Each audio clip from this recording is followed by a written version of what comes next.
preacher was just talking about Yahusha. He was talking about in the book of Kazum, chapter 1, about verse 14. And he was talking about how he was a brass-colored man.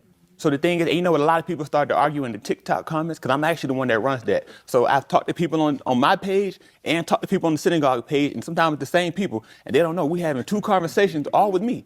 But nonetheless, the thing is, what a lot of people will argue is, just in that simple video, a lot of people arguing, well, how you gonna say he's a black man? How you gonna say he's a person of color? Color don't matter.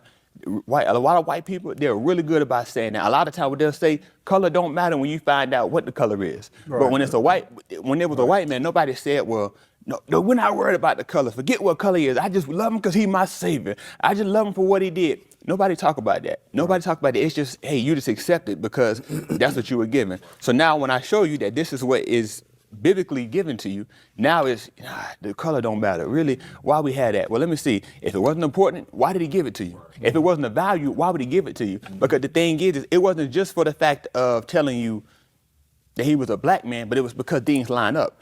Matter of fact, get me that Kazum. They call it the book of Revelation, chapter 1 and verse 14. You can hold that Beth Malakim.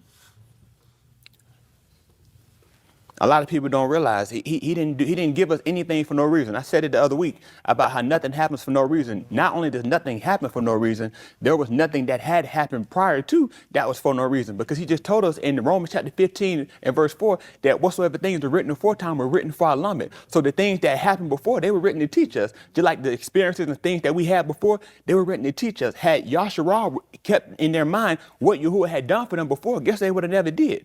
They would have never turned against them, because I know what you'll do. Right. You just did it for me. Right. Why would it make sense? But the thing is we have a short-term memory for Yahuwah. We have a long-term memory to the things that we suffer, because and when you in it, it's like it ain't gonna never end. It's been so long, but when he gives us that deliverance, it's short-term. Yeah. It's like, okay, yeah, he did that, but now I got to do this. It's like, well, why don't you look at what I did for you right here? Right. Why don't you let that be the greatest hold to you?